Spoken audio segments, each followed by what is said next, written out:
Sebuah keluarga duduk di dalam sel yang dingin, dinding beton, jeruji besi tebal. Mereka telah mengucapkan selamat tinggal pada semua yang mereka kenal. Dalam pelukan dan doa, mereka bersiap menghadapi pagi terakhir mereka. Hukuman mati telah ditetapkan, namun sesuatu yang tak terduga terjadi. Langkah kaki tergesa terdengar di lorong. Pintu sel terbuka. Seorang hakim berdiri di hadapan mereka, bukan untuk menegaskan hukuman, tetapi untuk membatalkannya. Dengan wajah pucat ia berkata, "Aku bermimpi tadi malam. Seseorang berjubah putih memerintahkanku untuk membebaskan kalian." Di saat itulah segalanya berubah. Saat surga campur tangan yang mustahil menjadi nyata, kisah ini bukan tentang sistem hukum yang sempurna, melainkan tentang ketika sistem gagal dan Tuhan tetap hadir. Tentang sebuah keluarga yang punya banyak alasan untuk putus asa, tetapi memilih tetap percaya.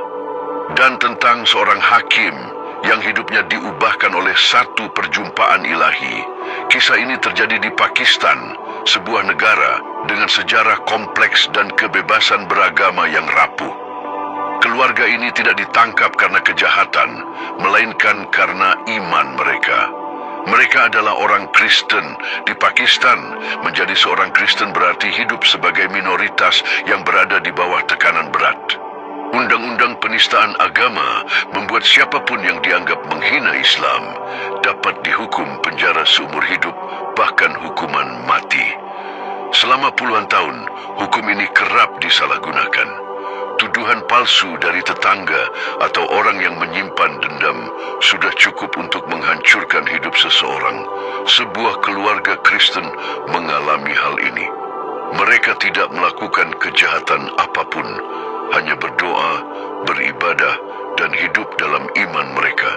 Namun satu tuduhan penistaan memicu penangkapan, persidangan singkat, dan vonis hukuman mati. Menjelang fajar, di dalam sel yang sunyi, segalanya tampak berakhir. Harapan seakan runtuh.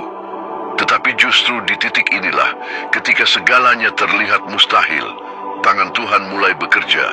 Dengan cara yang tak pernah bisa diprediksi, pesan ini menjadi penguatan bagi siapapun yang sedang berada dalam situasi tanpa jalan keluar. Tuhan tetap bekerja, bahkan ketika semuanya tampak gelap. Hakim yang memimpin kasus ini, sebut saja Hakim Ahmed, bukan nama sebenarnya, adalah sosok yang sangat dihormati. Selama bertahun-tahun ia menangani ratusan perkara dan dikenal adil, berintegritas, serta teguh pada hukum. Ia memiliki iman, tetapi bukan tipe yang religius secara mistis atau mengklaim campur tangan ilahi. Ia percaya pada sistem, dan sistem telah menjatuhkan hukuman mati bagi sebuah keluarga. Kasus itu tampak selesai, namun malam itu, setelah pulang dan tertidur, sesuatu yang mengguncang hidupnya terjadi.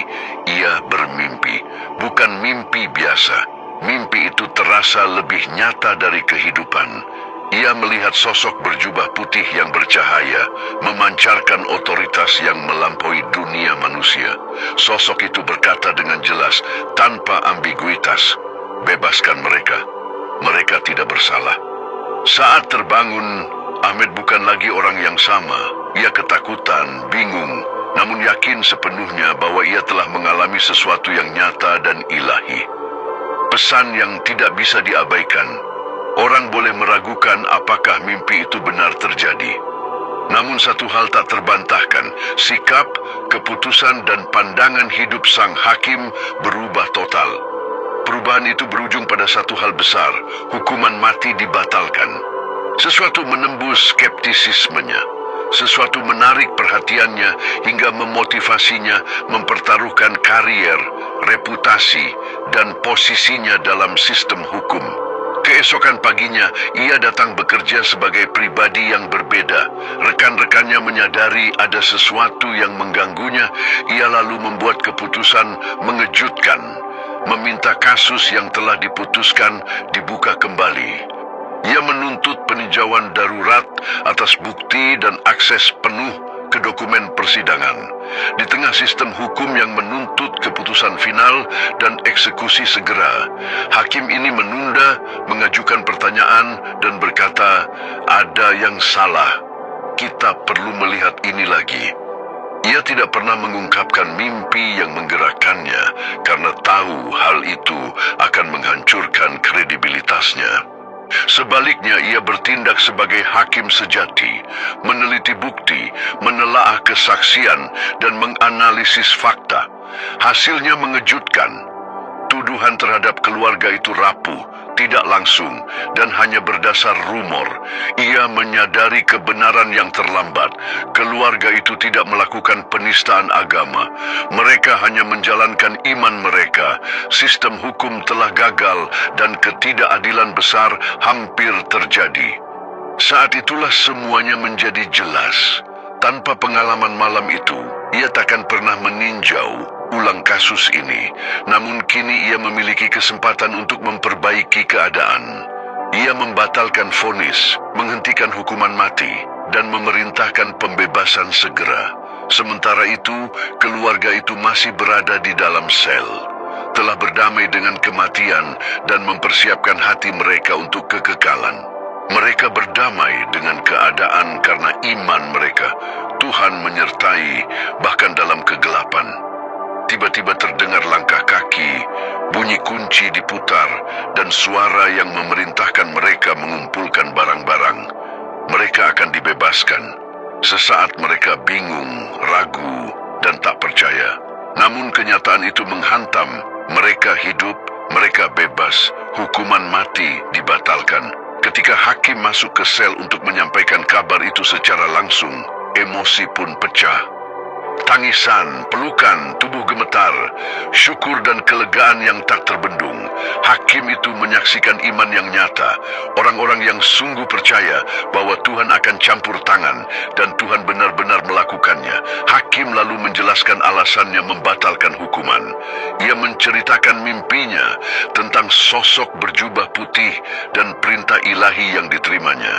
Ia berkata, kebebasan mereka bukan karena dirinya, melainkan karena Tuhan. Ia hanyalah alat. Namun kisah ini tidak berhenti di sana. Hakim itu sendiri mengalami perubahan. Ia mulai mempertanyakan imannya, menyelidiki Kristus, dan menurut kesaksian, akhirnya menjadi orang percaya. Bukan hanya sebuah keluarga yang diselamatkan dari eksekusi, tetapi seorang hakim menemukan Tuhan yang hidup. Kisah ini menceritakan bagaimana hidup seorang pria berubah total karena ia berani mendengarkan mimpi dan mengikuti suara hatinya. Sebuah keluarga yang berada di ambang hukuman mati meninggalkan penjara dengan nyawa diselamatkan. Iman mereka dibenarkan secara nyata. Seorang hakim pun kembali ke kamarnya sebagai pribadi yang telah diubahkan oleh perjumpaan ilahi. Kisah ini menantang cara kita memandang iman di dunia modern. Ia menyangkal anggapan bahwa Tuhan jauh, doa tidak efektif, dan campur tangan ilahi hanya terjadi di masa lampau. Kisah ini menegaskan bahwa Tuhan masih bekerja, masih bertindak, dan masih menyelamatkan. Ketika situasi terlihat mustahil dan tidak ada jalan keluar. Kisah ini mengingatkan kita bahwa yang mustahil bagi manusia tidak mustahil bagi Tuhan. Keluarga itu tidak tahu bagaimana pertolongan akan datang. Mereka hanya tahu bahwa mereka harus tetap percaya di tengah kegelapan. Dan iman itu dibalas dengan tindakan ilahi yang nyata. Ini bukan metafora atau alegori. Ini nyata. Tuhan campur tangan dan sebuah keluarga dibebaskan. Kisah ini menjadi kesaksian bahwa Tuhan itu nyata. Dia peduli dan dia sanggup membalikkan keadaan yang tampak permanen. Tuhan dapat mengubah hati, bahkan melalui sebuah mimpi. Tuhan sanggup membatalkan hukuman mati. Ia mampu melakukan apa yang tampaknya mustahil. Ini bukan sekadar kisah sejarah kuno, melainkan peristiwa nyata yang terjadi di dunia modern dengan orang-orang sungguhan dan keluarga yang masih hidup sampai hari ini karena campur tangan Tuhan. Saat Anda mendengar kisah ini, renungkanlah hidup dan situasi Anda sendiri. Pertimbangkan kemungkinan bahwa Tuhan yang sama yang menyelamatkan keluarga ini juga sedang bekerja dalam hidup Anda. Mungkin melalui cara yang tidak Anda duga, tetapi dengan kuasa dan kasih yang sama. Menjelang eksekusi, keluarga ini tidak memilih kemarahan atau keputusasaan. Di dalam sel, menunggu kematian, mereka berdoa, bernyanyi, saling menguatkan, dan tetap menyembah Tuhan. Meski iman itulah yang membawa mereka ke hukuman mati, mereka adalah orang-orang nyata dengan keluarga, mimpi, dan masa depan yang tampaknya direnggut. Namun mereka memilih menghabiskan jam-jam terakhir bukan dengan kepahitan, melainkan dengan penyembahan. Inilah iman yang aktif, iman yang memilih percaya ketika semuanya terasa tidak masuk akal dan tetap menyembah meski Tuhan tampak diam. Yang penting untuk dipahami adalah ini, iman membuka pintu mukjizat. Iman membuat mereka mampu menerima pertolongan Tuhan ketika mukjizat itu terjadi. Jika mereka tenggelam dalam kemarahan, keputusasaan, dan kepahitan, atau berpaling dari Tuhan dalam penderitaan, mungkin mereka tidak akan mengenali campur tangannya. Sebaliknya, mereka tetap terjaga secara rohani, terhubung dengan Tuhan. Maka ketika hakim masuk ke sel itu, mereka langsung mengerti Tuhan telah mendengar doa mereka, namun kebebasan tidak datang tanpa konsekuensi. Meski vonis dibatalkan, stigma, ketakutan, dan ancaman tetap ada. Mereka tidak bisa kembali ke kehidupan normal. Keluarga ini harus meninggalkan komunitas mereka dan memulai hidup baru di tempat yang tidak mengenal tuduhan itu. Ini adalah guncangan besar, cukup untuk menghancurkan banyak keluarga, tetapi mereka bertahan karena memiliki satu hal yang tak tergoyahkan, bukti hidup bahwa Tuhan itu nyata. Dan setelah seseorang menyaksikan mukjizat, perspektif hidupnya berubah selamanya. Setelah diselamatkan dari ambang kematian oleh campur tangan ilahi, tidak mungkin lagi hidup dengan cara yang sama. Masalah hidup tidak lagi terasa menghancurkan ketika seseorang telah menyaksikan hal yang mustahil terjadi. Itulah yang dialami seorang hakim. Seluruh cara pandangnya tentang realitas berubah. Ia adalah pribadi yang percaya pada sistem, hukum, dan logika manusia. Hingga suatu malam ia mengalami perjumpaan yang melampaui semuanya. Ia menemukan Tuhan. Sejak peristiwa itu, menurut berbagai laporan, sang hakim mulai menyelidiki iman Kristen dengan serius. Ia membaca Alkitab, mencari komunitas Kristen, dan bertanya tentang Yesus serta arti mengikutnya. Pencarian itu membawanya pada sebuah keputusan besar, menjadi seorang Kristen. Di Pakistan, berpindah dari Islam ke Kristen bukanlah hal ringan. Konsekuensinya bisa berupa pengucilan sosial, masalah pekerjaan, rusaknya hubungan keluarga, bahkan ancaman kekerasan. Namun ia tetap memilih jalan itu, karena setelah seseorang benar-benar mengenal Tuhan, ia tidak bisa kembali berpura-pura tidak tahu. Hakim itu mengerti bahwa ia telah diberi kesempatan kedua untuk menebus ketidakadilan masa lalu dan menyerahkan hidupnya sepenuhnya kepada Tuhan yang telah nyata baginya. Yang menarik dari kisah ini adalah kedalamannya.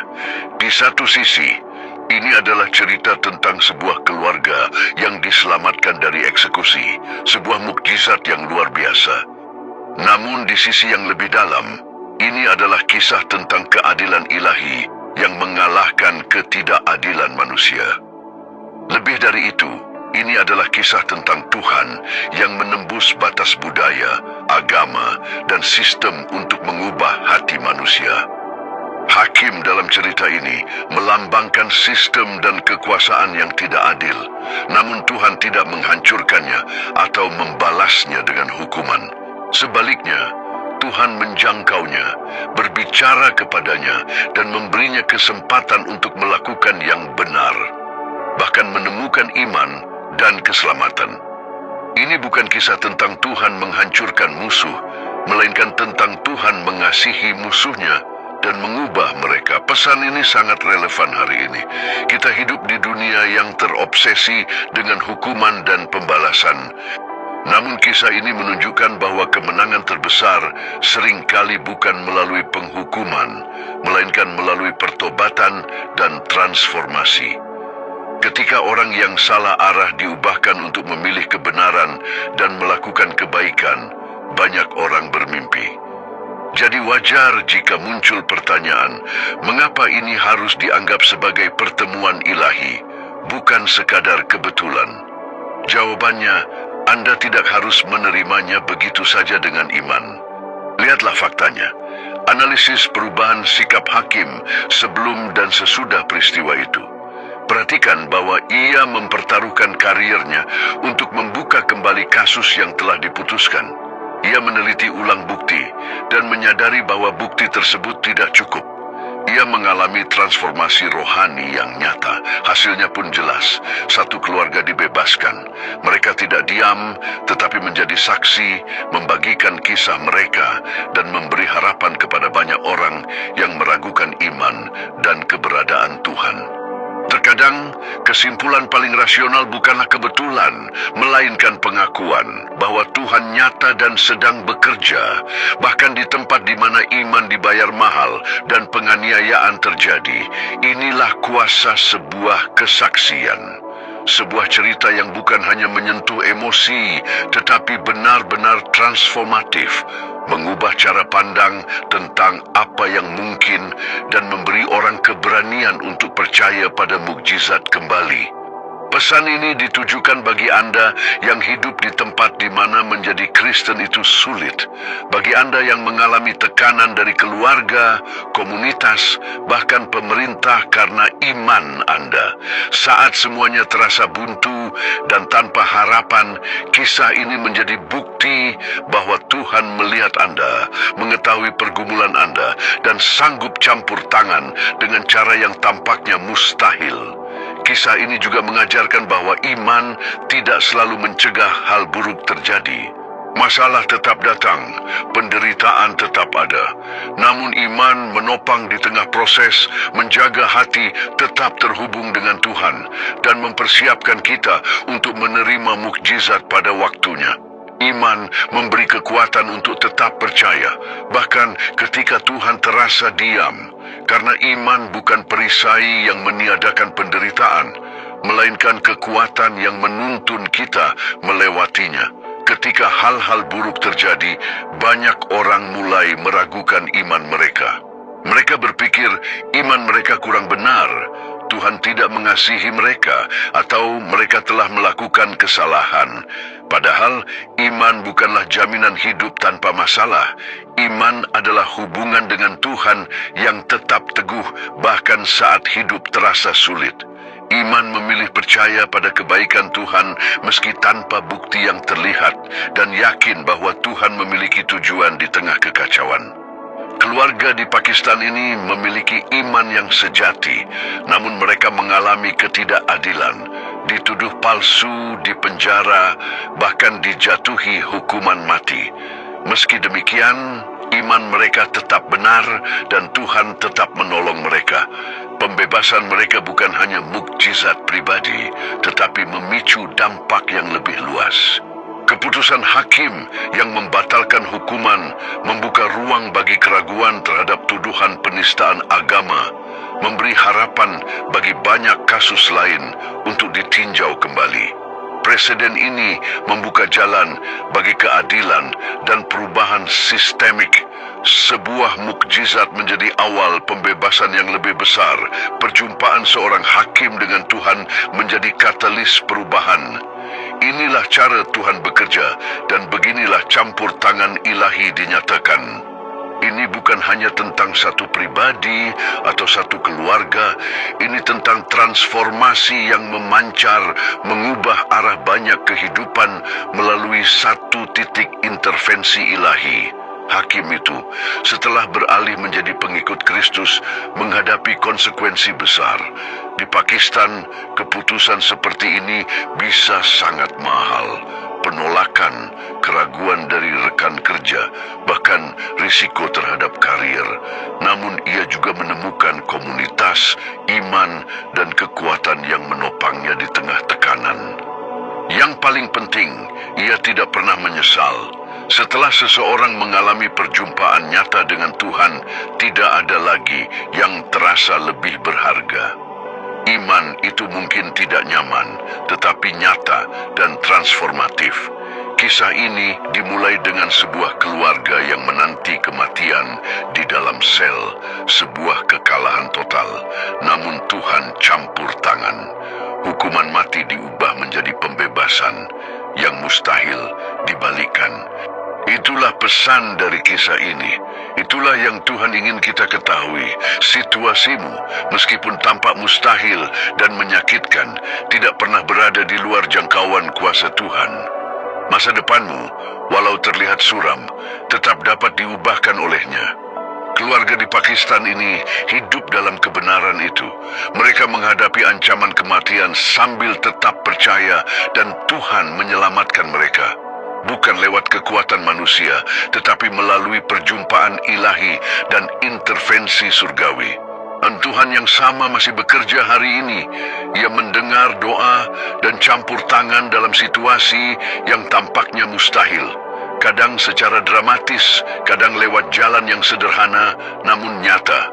Pertanyaannya, apakah Anda percaya?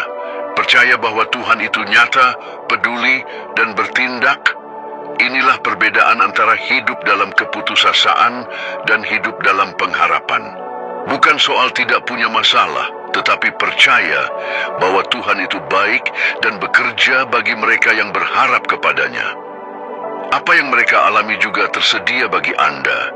Iman, kepercayaan, dan hubungan dengan Allah bukan milik orang atau tempat tertentu. Itu tersedia bagi Anda di sini dan sekarang dalam situasi apapun.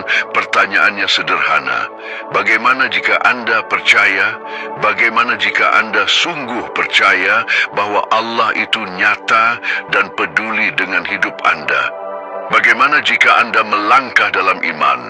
Bahkan saat itu terasa mahal, karena kita melayani Tuhan yang membalikkan hukuman, menyelamatkan yang tak bersalah, mengubah hati dan keputusan, dan melakukan hal yang mustahil.